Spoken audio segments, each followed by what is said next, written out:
and thank you for attending our food traceability webinar. My name is Brian Kellerman. For those of you who have not seen a webinar by our company, I am the Chief Quality and Safety Officer at Kellerman Consulting. We've been around for about, we're in our 9th year, so 8 full years. As far as traceability goes, we work heavily in the food industry. That's what we started was as a business servicing the food industry from a regulatory standpoint. We do extensive work with certification and regulation, and traceability programs, as you could imagine, are a key part of every one of those programs. This webinar is one that I'm very excited about.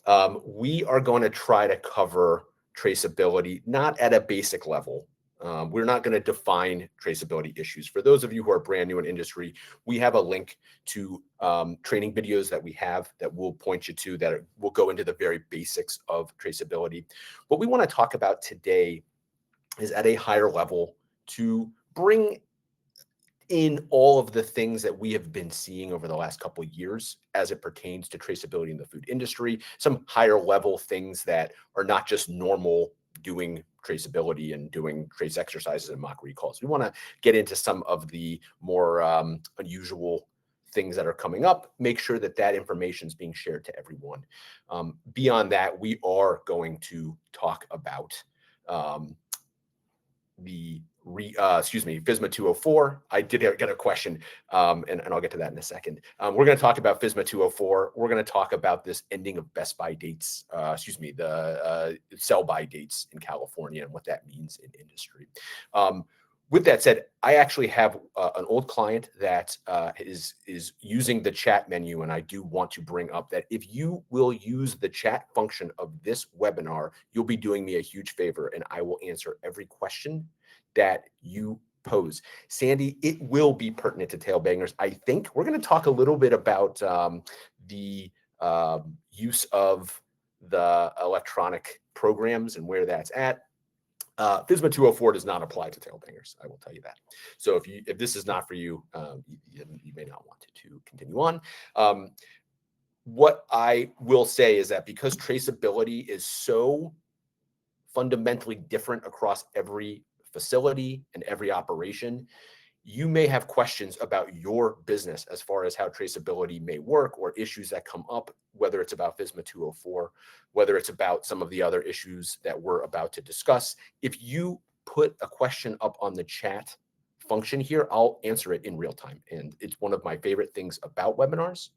And you would be doing me a huge favor if you want to ask questions as we go. So let's look at quickly what we're going to cover over the next hour.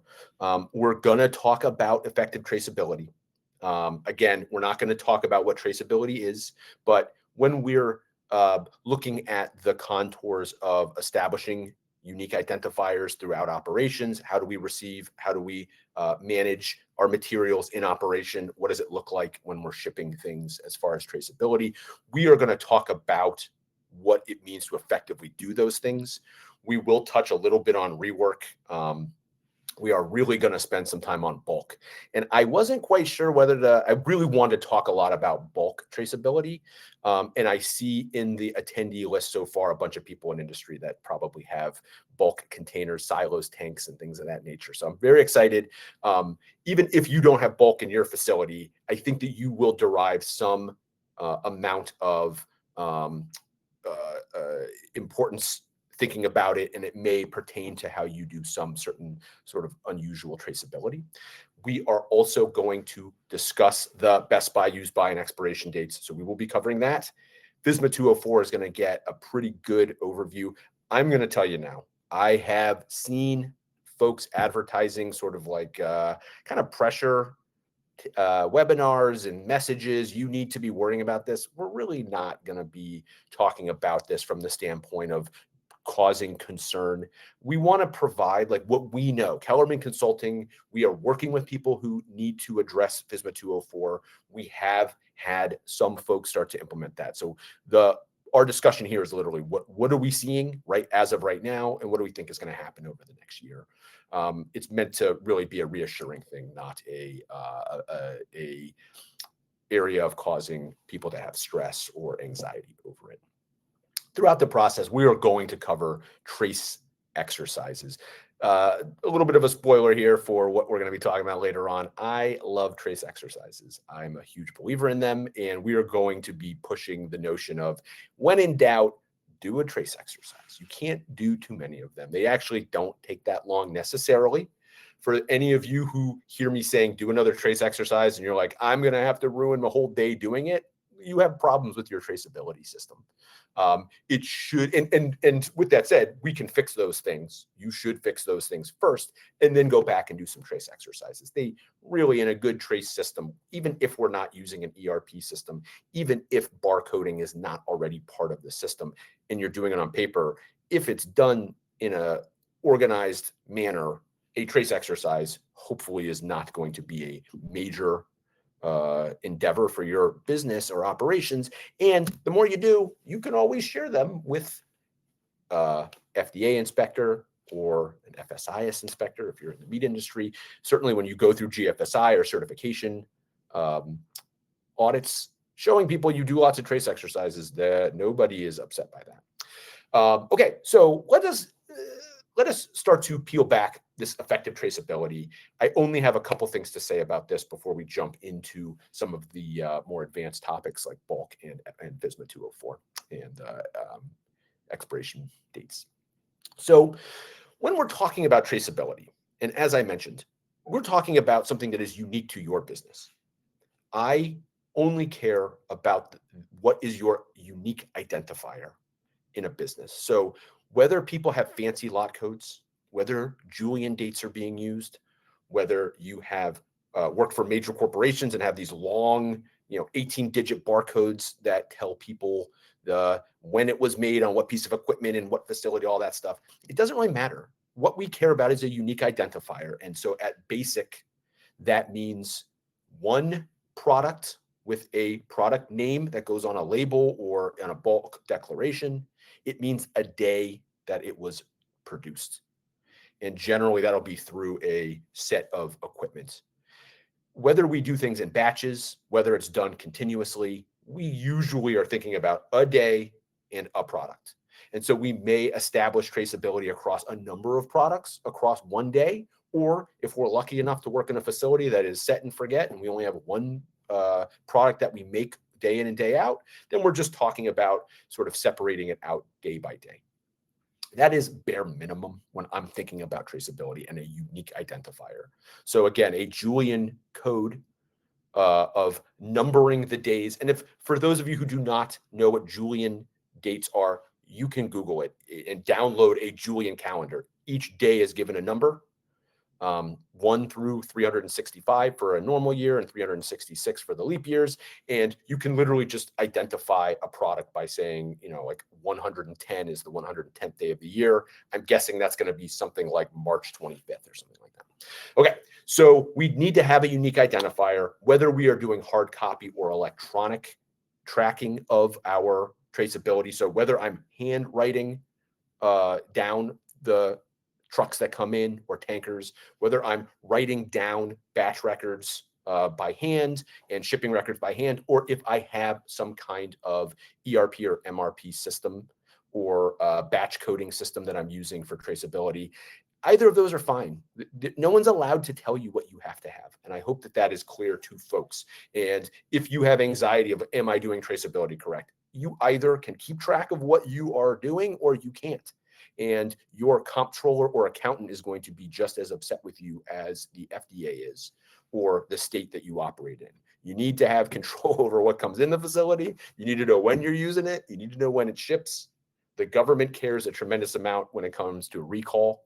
And so they really want to make sure you know what you have going on. But there's other stakeholders in your business that care tremendously. Leadership should be caring.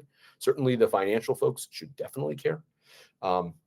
If you do inventory counts or cycle counts in the facility through your normal bookkeeping, those are great for traceability, but we're really thinking from operationally, doing it more often than just saying, hey, our CFO or whomever underneath that person goes out and counts pallets. That's not a great foundation for traceability. It certainly is an excellent check if they're in your system.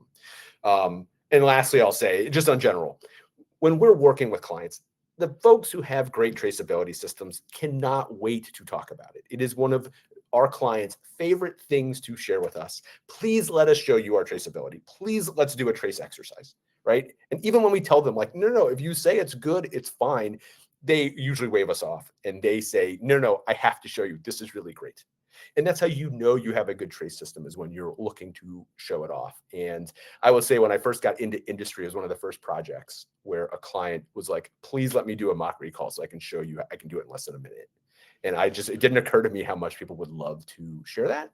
For facilities that have not that do not have effective trace programs, folks that struggle with it never want to talk about it. And so when we're in projects, we can always tell who's who, because when we get to talking about trace, the ones that want to talk about it, it's like, oh, good, we're going to make sure we have the proper SOPs and then we have everything in place. We talk about how to do the best job you can do.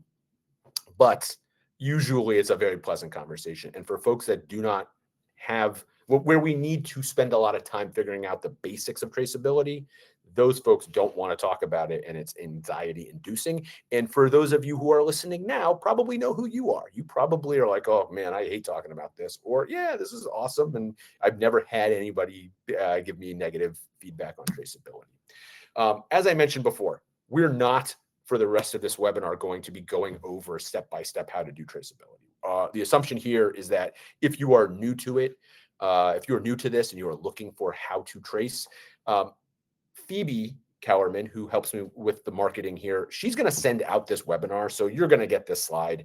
You don't need to download this QR code, but we put it on here just in case. It takes you to the free training videos on our website. You can just go to our website, which is www.kellermanconsulting.com. And that has free training videos. There's a training tab on that. You can wait until you get this and figure out what you want to do. But if you need a primer on how to do traceability, we've already done an hour or so set of videos that will cover this stuff. It includes rework, which I do want to mention briefly here as we get into bulk. But it also kind of goes through step-by-step how one would set up a trace system if you don't already have it. A little note on rework. I know this slide, we're getting into bulk. Folks are a little confused, we find at times, on what rework is. And for us, rework is where you remove product from one package that already has a lot code, or from a bulk container that already has a lot code assigned to it, and move it back through the system as an input. So just as a quick clarification on rework, if you are packaging things in a normal operational day and there's like a table at the end of the line or some kind of diversion tank in your system that stuff gets pushed over to and then recycled through the system during production, that is not rework. That is just a work in process. We wouldn't need to worry about that as a rework designation. If I have made a finished product and I need to change or alter that as part of making something new, whether I remake it or I'm gonna, turn vanilla ice cream into vanilla ice cream with fudge, that's fine. If I already have assigned a lot code at the end of it, and I'm going to make that a input, that is very important to a traceability system. It matters tremendously, and where we care about rework is for the allergen program.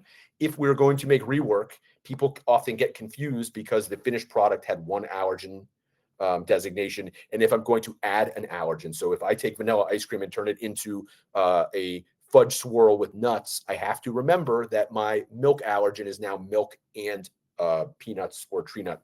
And so we have to be very careful in our new label checks. And of course, the trace has to show up properly, or else my finished product is going to continue to look like it's there in the system. And it's going to look like I produced more than I did unless I properly bring it back around as a raw material for a new finished product. And so we need to reconcile our system, and that is where rework matters tremendously in trace. So let's talk about bulk. This is something that I really want to talk about because it's come up so frequently over the last couple of years, and it's become a source of tremendous amount of consideration where folks have bulk. And, dairies have bulk, granaries have bulk. That's normal. But obviously many bakeries have bulk silos with flour in them. And I know I see some folks in the flour or baking industry that are on this webinar. And frankly, there's just a lot of businesses that might have some ingredients that come in bulk. And when it comes to tracing this bulk, a lot of folks just kind of like don't think about it because it is not packaged material. And when I am combining things in a tank, the fact that I am intermingling and mixing things, what that means for my trace system becomes very cumbersome to think about. And so we usually just say, like, I hope that no one ever asks about this. And so I want to talk about what does it mean to trace bulk if I'm adding multiple items into the same bulk container and they're mixing together. What are the considerations here? For those of you who, even if you have packaged product and you mix it together, let's say work in process, need to think about this even if you don't have bulk. But what we're talking about is unpackaged product mixed together, where we've either combined multiple lots, or if I have a big vessel and I'm pouring things in over an extended period of time. So when we have separated ingredients by lot, as we know, it's nice and easy to say on this date I received it, I used it up here, it went into this product, and I shipped it. But if I am bringing in raw milk into a silo and I pour it in and I use up some quantity, let's say 3/4 of it, and we're getting down pretty close to the end, and whether you treat that, when you start treating it as a heel or what's the leftover process on the bottom before we run dry, I start to add new liquid on top of it. Anything that is liquid, and I think I'm telling some folks in industry what they already know, but once you mix 2 shipments together or 2 loads of a raw material, you have a combined, totally mixed version of it. From a traceability standpoint, that presents an incredible challenge because I added lot A on Monday, and by Thursday, I now have lot A combined with lot B that I just added. And no matter how much of the original load or lot was there, it's now a combined load. And when it comes to figuring out what are the dates that I need to be worried about for a trace exercise or a recall, we actually need to think through a plausible amount of time that we go backwards so that when we present it to our customers, clients, regulators, or auditors, that we show them we know exactly how we're handling this.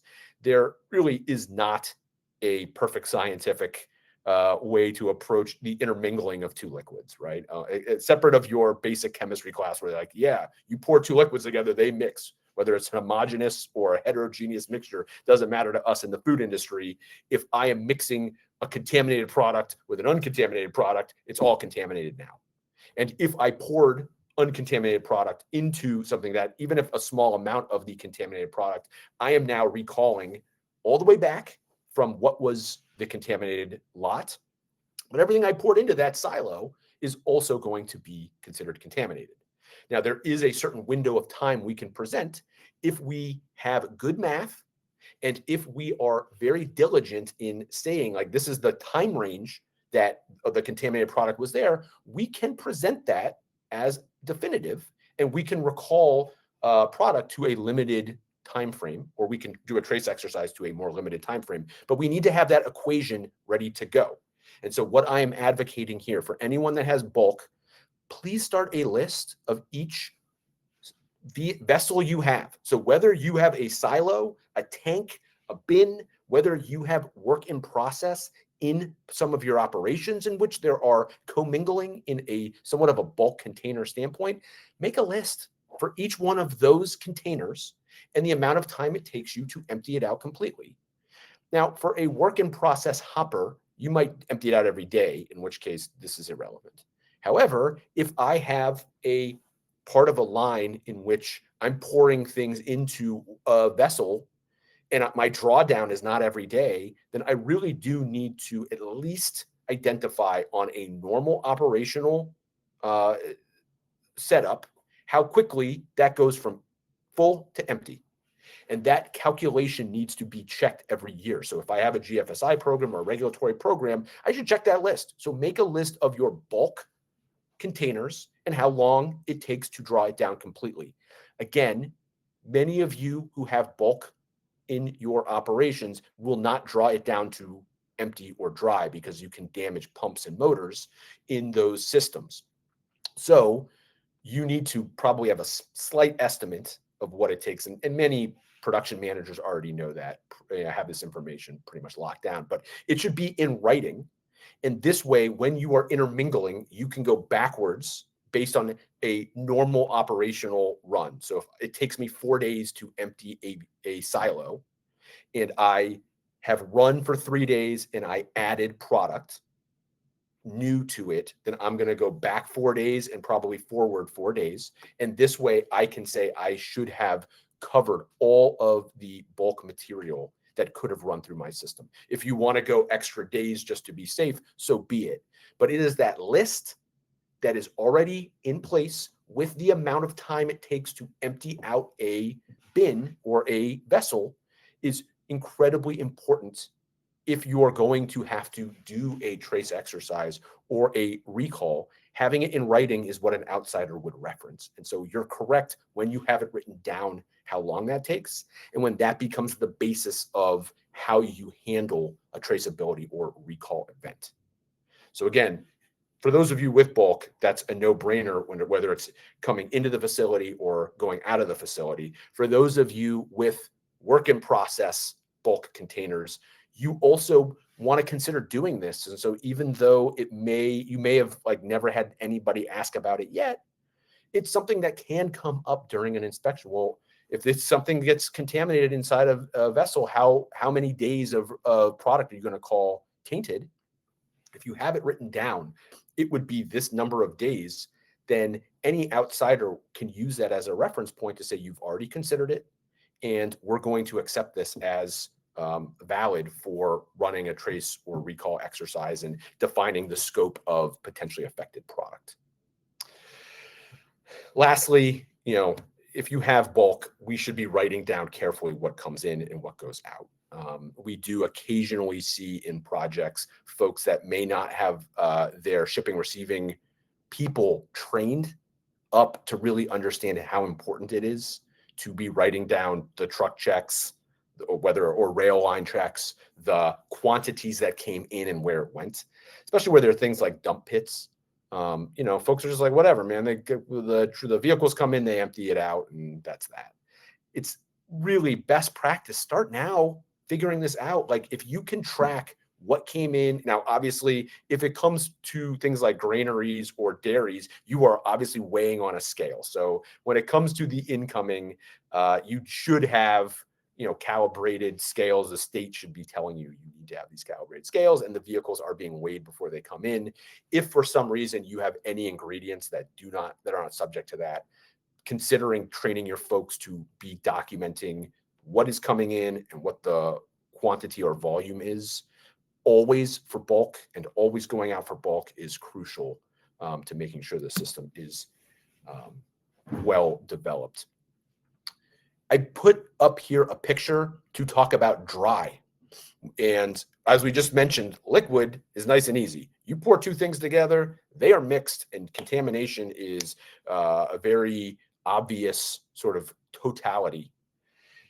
When we're thinking about that calculation of how quickly we run through operation, one thing I want us to consider is the cyclone nature of 2 or more dry bulk products added to a container. When we are drawing down, especially when we're drawing down through a pipe or a tube, the nature of gravity as it draws through that vessel, I have here on the left side of this picture a single item that has been added to dry bulk. The second picture here, it starts to look like macaroni, unfortunately, but that's just the nature of the way the shapes work in this program. But when I add that second bulk material on top of it, at first they're not intermingled. And so theoretically, if I wanted to, I could determine exactly where product 1 started and stopped and where product 2 began. But when the drawdown starts, you are drawing from the top of the column all the way down in a cyclone type pattern, I guess you'd call it. And with that, you're going to be intermingling as the drawdown happens. And so the second product, if the second product is contaminated, once you start drawing down, you're going to start to see that second product intermingling with the first almost immediately, no matter how big the vessel is. And over a short period of time, you have effectively mixed those things together. That, again, is why it is so important to have an equation that tells you how quickly I'm going to be drawing down that entire silo, so that even though I might be able to tell you the days I loaded it, we should be able to coherently tell an outsider, yeah, I mixed them together on a Thursday, but by Sunday, I would have drawn it all the way out. We couldn't possibly have any left after 3 or 4 days of continuous operation. So for liquid and for dry bulk, that is how we manage considering the traceability. And again, that referencing that list of your containers and the amount of time it takes to draw them down completely is crucial to having a well documented system for this. All right. So with bulk out of the way, I want to spend a good chunk of time getting into FSMA 204, the thing that many of you in the produce industry, the cheese making industry, the nut industry are going to be very interested about, and potentially retailers if you are watching this. Okay, so FSMA 204, as many of you know, maybe you don't yet, but it is going to be starting a year from now. I will tell you that as a consultant and from running a consulting business, we have not had a lot of FSMA 204 action. We have done projects for FSMA 204 when asked. We don't advertise about it. I'm really not that concerned, or I should say, the concern that I have for it is not any greater than any regulatory compliance. And like what we saw, I started this business when FSMA rolled out, and we're seeing already a lot of the same patterns from when FSMA came out in 2015 into 2016, which is to say that the people who have to do it already know, and the biggest actors have already started the process of running it through the system. Felicia has asked, will this be a requirement applied to USDA meat and poultry? The FDA has already, I'm going to flip forward real quick, and then I'm going to come back to this slide just so you can see. This is the list. The food traceability list, which is published by FDA, does not have meat and poultry on it. It could in the future, USDA could choose to adopt these principles. However, this is something that is being put out by the FDA, and it is currently part of the FDA's purview. And to my knowledge, USDA has not taken it upon themselves to define this. I will tell you lastly that traceability in the meat and poultry industry, as I have seen it, is not a huge gap. The FSIS has usually very tight controls over folks' traceability in meat and poultry. The list here, sorry, I'll leave it quickly to say, the items here are very, very hard to trace and have been traditionally. So the FDA went out of their way to say, we are going to start with the folks who have the hardest time tracing. And so no, meat and poultry are not on the list. If you're jumping, I understand, but hopefully you listen to, you still like to hear what I have to say. Marina has asked, will GFSI standards include more stringent requirements on traceability to include 204? That's a great question, and I have a lot to say about this real quick. Okay, if we're talking about either BRCGS or SQF, let's just focus on that for a second. Both of those programs do not traditionally adopt any regulatory things inside of those rule books because they are international programs. And those international programs, if they started to chase what FDA is doing, specifically around things like preventive controls or FSMA 204, it becomes impossible to manage in other parts of the world. And candidly, I mean, I'm in America, and most Americans suffer from the bias of we're the most important. And so things that matter in America are like most important. But BRCGS is a traditionally British rule book. It is absolutely international and meant to cover all of the international rules. SQF, while being headquartered in America, really is an international standard. FSSC, Primus, all of the GFSI standards have to consider everybody. And other countries do not have FSMA 204, where this comes up in GFSI programs. So, Marina, I'm not sure what program you are subscribed to or are familiar with. In SQF, in the beginning of section 2.4, and I believe it's clause 2.4.1.1, and I only know that because we talk about it a lot with our clients, that is the clause that requires every facility to follow the rules that are in their country. So while GFSI those standards may start to push towards increased traceability, they are already going to tell you like, hey, you have to follow the rules, and it's your facility's responsibility to identify. If I'm in the US and I am required to follow FSMA 204, I need to show the auditor that I'm aware of that. That is what April is talking about. SQF gives that blanket statement, that is 2411, that says you will follow all the regulations in the country that you operate in and the country that you sell into. So I guess talking my way through it, if you're a business that is not in America but sells into America, and specifically things that are on the food traceability list, you may find yourself being told by an auditor that if you're selling into America, you need to follow FSMA 204, even if your country of origin does not necessarily have this. Okay. Wonderful question. Thank you. Please keep those coming. For FSMA 204 compliance, so we have the FDA saying next year, 2026, is when they're going to start compliance. I'm going to tell you right now, I'm not so sure. I like everybody, there's competing forces out there to hold this back. FDA is not really, they have said they're starting, and I don't have any special knowledge, but for folks that are only going to have regulatory compliance requirements, like, are they really going to do it next year? I think so. That's what they're saying they're going to do. And unless there's an intervention in this year, we can plan on that happening. But with that said, and much more importantly, for major retailers, some of whom have been doing this for over a decade, I can tell you in my old life as a QA manager, some of the major retailers we were working with started demanding this stuff in 2015 and 2016. So I know this stuff was already started. We can tell you now, based on what our clients are seeing, is that the major retailers, we have identified Walmart and Kroger. If you're going to go sell into those supply chains, you can expect to be doing FSMA 204 like compliance with those companies essentially now. They've been doing it. They have the requirements that they are giving to their suppliers, and you're going to do it.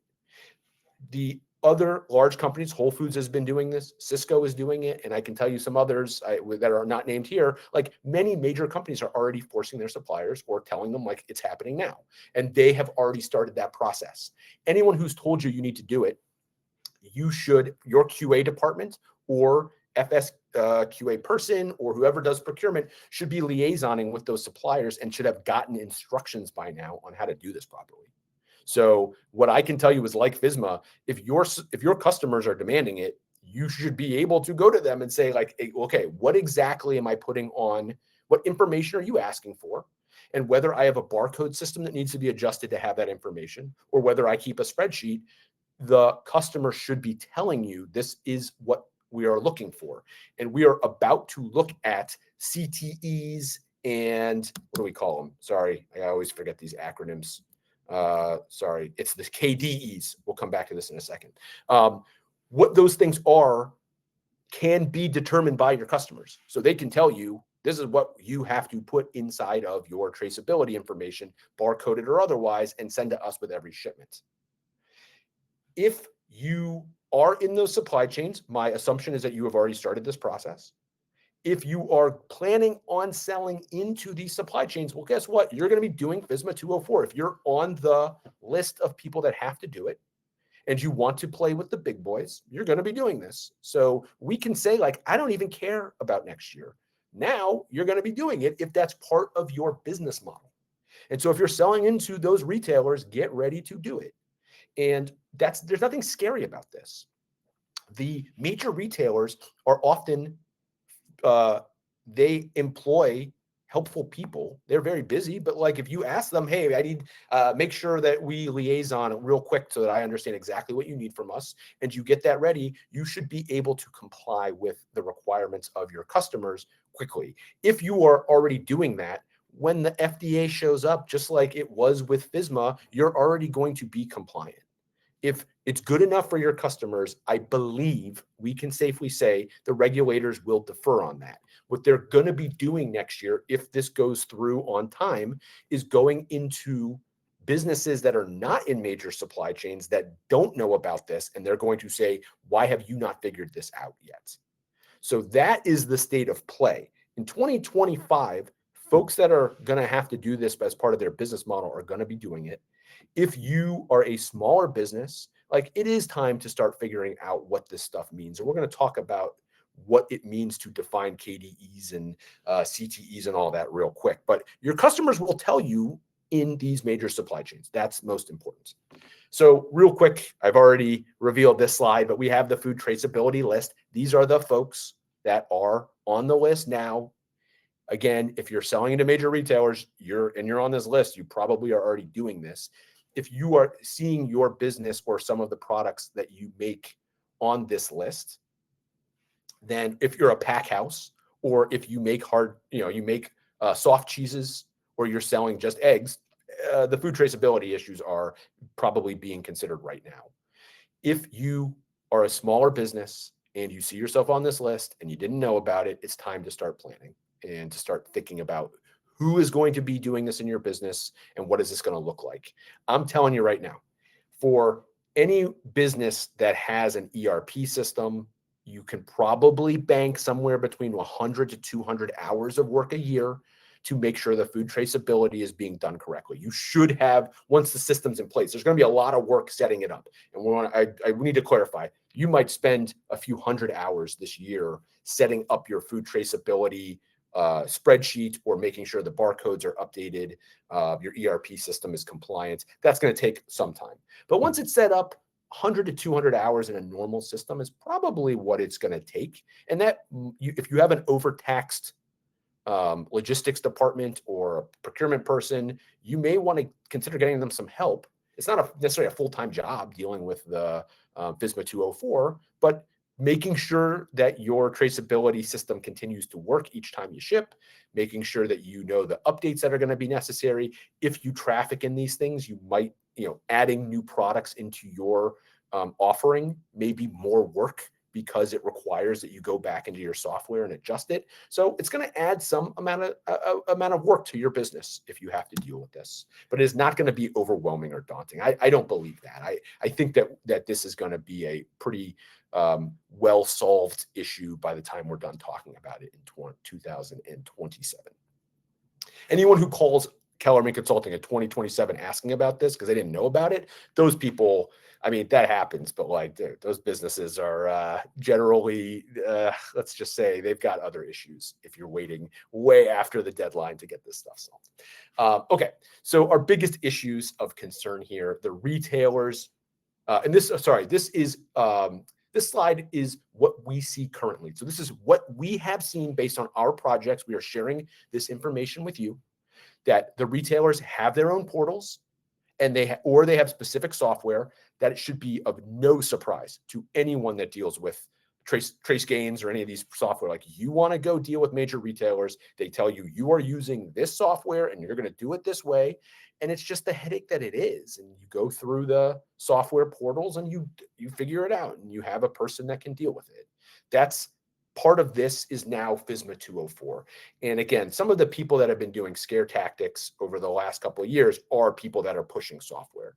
And I can tell you that I don't push software. I don't really care. Our business does not. So as I see FSMA 204, it's like, dude, select the software you need, go figure out someone. Hopefully you find a software solution that fits best to you, if that's the direction you're going to go. Or you set up your spreadsheet and you can liaison with your customers and figure out exactly what the information on those spreadsheets need to be. And once they're in place, you just keep them up the way you do your normal operational records. There are no standards of submission. We're about to talk about the definitions of information, what's necessary. So think about this.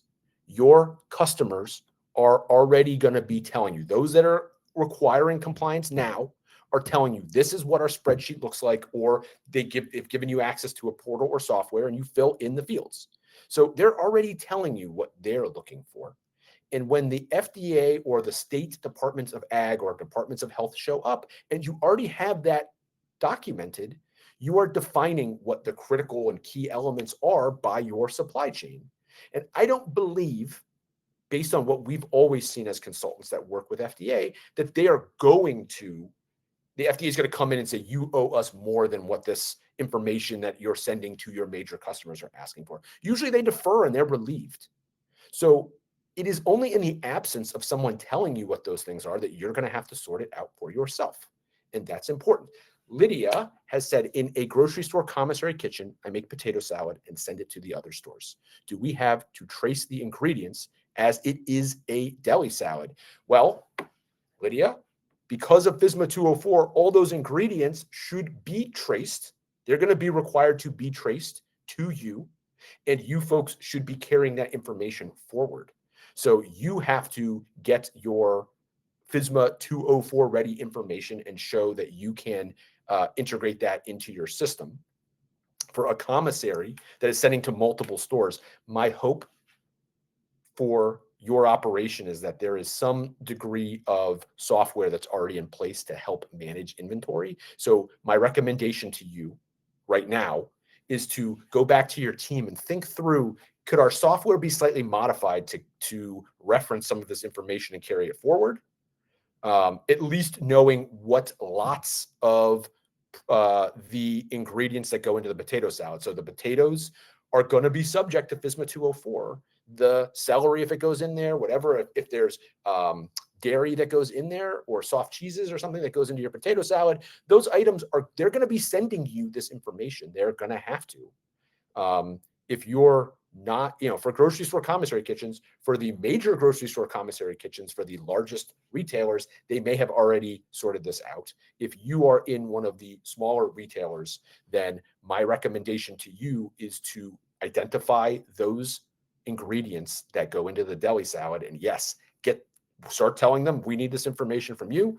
And you folks are going to need to take your batch records and make sure with the deli salads that you are able to send forward your FSMA 204 information and our trace exercises, which we're about to talk about, that you should be able to go back and make sure that it links up with the FSMA 204 information you're getting for those ingredients. Now, it would take days or weeks for you to do a full exercise on all of it. I don't think you need to do that. Remember, even at the level of if other folks are talking about GFSI, and Lydia, I'm not sure if your facility has GFSI, but even if it were at that level, we usually go one step backwards and one step forwards. And if you're making deli salad, one step back means, is my FSMA 204 spreadsheet up to date? And for you folks going forward with the potato salad, is my potato salad on my list? And you do not do GFSI, but you're still going to need to just go one step forward and one step back. My only point to you is it's relatively simple, but you should be thinking about reviewing those lists, right? As part of your trace exercises. Hey, for the potatoes, as part of my trace exercise, is my FSMA 204 spreadsheet, are we getting that from our customer or from our supplier of potatoes and other ingredients? Is that up to date if they're subject to it? And do we have our deli salad list for FSMA 204 up to date? It shouldn't take a much greater amount of effort once you guys set this in place. But yes, with your deli salads, I believe the FDA or whomever the state Department of Ag is going to be, or public health is going to be coming in to ask to make sure that those deli salads meet FSMA 204. And even though you're in a commissary, you are wholesaling you're in the line of wholesaling and retailing. And so who's going to ask? I think the FDA or the state may compel you folks, and you may want to spend the year thinking about getting those deli salads in line with this. Okay, so lastly, just to finish up the thoughts on this, this slide, is that obviously the big barrier here is getting this information in place. But I cannot stress enough to you guys, for this year, you can do it. You can get this stuff in place. Get your team together, call a meeting. Let's start getting a basic understanding. FSMA 204, this is the year. We need to spend the next couple months making sure that we identify what the key elements are. When we identify them in the next slide, you probably already have all this information. You might need to put a spreadsheet together. You might need to get some software. I cannot tell you which is right. It's whatever's best for your business. But if you're on that list, if you're thinking you need to do it and you haven't already been compelled by a major retailer to do this, the time to get started is now. And this way, by the end of this year, if it turns out the FDA really starts next January and you're going to get inspected sometime in the next couple of years about this, you will be ready to have the right answers. And if it goes away, then it goes away. But like I say, in the major retailers, it ain't going away. And you probably are, many of you are already doing this. All right, so with the implementation, these acronyms, critical tracking events. For Lydia's question, and I see now Sandy has a question, and give me one moment, Sandy. Let me just finish the thought to tie into what Lydia had asked about. Your critical tracking events for the ingredients, receiving, intermingling those items that are received, getting them ready for staging, those things may be critical tracking events. What I consider to be a critical tracking event is where a lot, batch, or shipment might change within your operation. So if you're bringing in a shipment of potatoes and they are being drawn down onto use in potato salad, then if you have the receiving information and that now with the key data elements for that might be which farm those potatoes came from, we're trying to get down, but that's what your suppliers of potatoes are going to be responsible for, keeping track of where these ingredients really came from. For your deli salad, I don't think it's going to be much more than what you normally do in operations, because you guys already have lot code traceability, but you need to trace the ingredients. Certainly, that would be an update to maybe how you're operating, where you're actually telling your people, I need to like assign, again, might be Julian code of when I receive these potatoes, and I need to have a critical tracking event to say like, on this day, these potatoes were used, and each day we update that. That might be the advancement that needs to be made in your facility. And hopefully that's not an overwhelming task. Sandy has asked, should we be getting it from our peanut butter vendors then for animal food? Yes, I think that you should be telling them that FSMA 204 is coming and you expect them to have this worked out for you by the end of this year. Peanut butter, nut butters are absolutely going to be targeted. But Sandy, to answer your question, what I would recommend is that you reach out to those nut butters and say, we are aware that you're required to have FSMA 204. What are you doing here? And hopefully that either gets them to say, oh my gosh, people are asking about this and I'm going to get started, and they'll have a solution to you in time. Or they're going to come back and identify that they are not the best peanut butter supplier you could be using. And you may need to do a survey of what peanut butter suppliers are compliant. That may slightly alter the supply chain. Hopefully the supplier you're using is a great one, and they're like, yes, we're on it. We know about FSMA 204. We've started the process. We're going to be ready by hopefully July or August of 2025 to get this thing to you, and you're ahead of time. Even if they said it's going to be January of next year, that's fine. But you should not, you personally, Sandy, for your animal food, are not responsible to make the peanut supplier start doing FSMA 204. It's their responsibility, and they need to be compliant. And this is, of course, common sense in the food industry. We've been doing this for tons of things. We make our suppliers make them, hey, it's your job to be compliant. Now start doing it. If you want to continue in my supply chain, you need to follow the rules. And to tie it back into GFSI, the SQF and BRCGS and FSSC and Primus are just telling you to do that. It's all somewhat common sense. All right. Businesses, lastly, whether you use an electronic spreadsheet or whether you have a software, if you're going to use software, and again, for those folks that use Produce Pro, if you're in the pack house industry, like Produce Pro is on it. I know they are, and they're, within their software, hopefully we're going to be able to have slight alterations.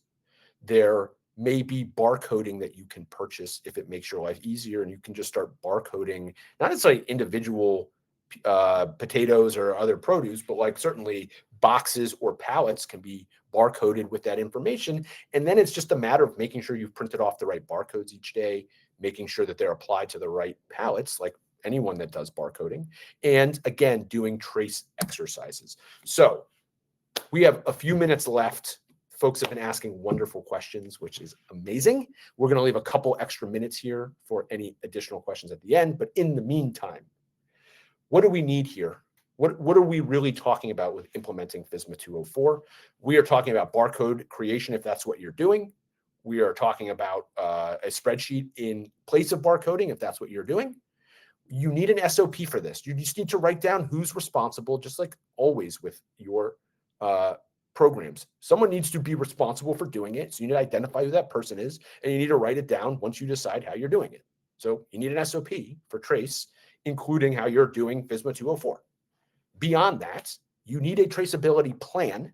That is part of the regulation. So for folks we've worked with, we just provide a new document, traceability plan, that is an extension of what we had traditionally been supplying to people, which is a trace SOP. Now it's a traceability plan that references FSMA 204 and the types of materials that are being managed in inventory that apply to this and who's responsible. And it covers the requirements, which are the contact information of the people who are running the program to be given to a government inspector. Probably a retailer is asking for the same thing. And like I say, a summary of how you folks are doing this. What we are doing with GFSI programs, for those of you who have to deal with this in a GFSI program, the things that are affected beyond just regularly implementing FSMA 204, go back to your trace program and make sure you have your updates in the documents for that. Go back to your supplier approval program and make sure any appropriate references to FSMA 204 have been added to that. Go to your crisis plan, because FSMA 204 will impact your crisis plan, or it's a tool to utilize in a crisis to identify what food might have been affected and how you're going to keep track of what came in or what might be leaving during a crisis or after a crisis, so on and so forth. So you want to go back and read that document again and maybe add some references to your new traceability system. Same for food defense. In an act of terrorism, your FSMA 204 traceability system should be referenced in that as part of that, or a relevant part of your system that applies to food defense. And then, of course, with your recall plan. So we are working with folks that are FSMA 204 compliant, that need to be compliant, and those documents are getting updated with the appropriate information. Do a mock recall once your system is in place. So you can always do a mock recall, and should, which again, the FSMA 204 information that you're getting, is a lot of it has to do with more and better contact information. So going back and pulling that information up and making sure you have phone numbers and addresses that are appropriate. And lastly, trace exercises. And this is my big final statement about this before we jump into best by dates and all that stuff. You cannot do too many trace exercises. All right. Now, we recommend at least 2 once you get your critical tracking events and your key data elements all lined up, whether you're doing software or a spreadsheet. Get that done as quickly as you can, and then practice. And again, once you have that information in place, a trace exercise, we should be talking about hopefully 20 to 40 minutes of your life. And in a 40-hour work week, like, you can just schedule a quick meeting or tack it onto the end of a meeting and say, let's go back and try this out for ourselves. Let's practice. And considering FSMA 204 is dealing with the interchanging of information, whether you're receiving information from a supplier, whether you're shipping it to somebody else, or whether you're just making sure it's up to date for when the government shows up. A little bit of practice reviewing that stuff and adding that as a monthly or quarterly practice. Hey, if you tell me you did 12 traceability events in 2025, just to make sure, you're going to get a high five from me. I mean, I'm nobody, but like, if the government shows up, you think they're going to be upset that you did one every month? Absolutely not. If you even just did it quarterly, it's really appropriate right now to rethink. And this is an action you can take now, which is put it in your calendar and hold yourself to it and go practice on this. Now, granted, from what I said in the beginning, whether you got bulk Whether you're just doing regular trace, you can always practice a little more. That there is nothing bad about that. I always stress to my clients, and or at least I have been recently, how often you are actually doing trace exercises. When you go into your system and make sure that it works. When I go into a database and I type in a lot code to see that it exists in the database and it says when I got it and where it is in its current bin location, that's a trace exercise and you're done. It might have only taken you 10 seconds to do it. But if you write down, I did a trace exercise, this was a lot, and I confirm that it's in my system, it's a success. And a lot of us are dealing with our operations, worried about our inventory, and we do lots of checks and don't notice or don't record it properly. So you might be doing them every month, every week, for all we know. Write it down. Say that you're doing it. And if you have FSMA 204, you definitely should be doing quarterly or monthly checks that your spreadsheet is working. And probably we're going to do that anyways. All right, lastly, sell by dates, best by dates, and use by dates. We have a situation in which sell-by dates are being banned in the state of California. That has become national news. I don't think this is a significant issue in life. And let me tell you why. It's going to be banned by California in 26. I think that usually in situations like this, it becomes a national consideration shortly thereafter, because if you're going to do business in California and in America, that's most businesses, if they can, will do business in California. It's a great market. So it usually spreads. And so I expect that sell-by dates are going to be going by the wayside soon enough. I think this only matters significantly to those people that are using sell-by dates as their unique identifier. You know, if you have a lot code, you're not using that then that becomes your unique identifier for the product during that day. But a lot of folks, like Lydia mentioned deli salad, a lot of folks that make deli salad just use the sell-by date or the best by date as a unique identifier. If you're using sell by date as the way you track product, then you're going to have to make other plans, because you're not going to use sell by dates. You're going to switch it to best by or use by dates. So those people are going to be affected. So if you are using sell by dates as your unique identifier, so I make, a couscous and I sell it by the sell by date, and that's how I actually write it in my system, then I'm going to actually have to go in and change my system, because I can't be a sell by date starting in a couple of years, and I'm going to use something else. But I can use a lot code. You can use best by or use by dates in place of that. So anyone who has sell by dates are just going to take them off and change it to something else. That's should be very easy. It might just be a stamp or typing in a new message into our coding system for labels. But otherwise, the sell by date piece, like who cares? I mean, so change it to best by. I mean, it'll affect your inventory a little bit, but we're talking about a relatively minor amount of days in the grand scheme of things. If you're using it as a unique identifier, now you're going to have to make some plans, because your traceability program is going to be affected, because you need a new unique identifier. You cannot use sell by dates solely as how you track product, because that's not going to exist. So that is what we think about with what this means to industry. I only left a couple minutes. That was only because we had such great questions in the middle instead of at the end. So thank you for everyone who asked those great questions. As I mentioned, you cannot do too many trace exercises. You should be tracing. You should care about traceability in your system. It should be important to you. You should be doing checks regularly. And we love it when you have an ERP system and barcodes, but that is just not a requirement. And it's not I don't think it's ever gonna be a full requirement. So if you're not a technologically sophisticated business, or you don't like gadgets, I'm one of those people. You're not gonna be forced to have these systems if you don't want them. But if you do, great. And lastly, I will leave you with, you can always do a better job training your people. There's more training always helps to go along with those practices. The practices are a form of training. So that is our rundown of traceability as it exists right now in early 25. So hopefully we touched on topics that were important to you. If you have any questions, this is how I can be reached, or our company, excuse me. My brother Mickey is the one who answers the phone. But this is how you can reach our company. We would love to talk to you. Otherwise, we hope that you have a wonderful year filled with positivity in your traceability program and elsewhere. And thank you all for attending. Take care.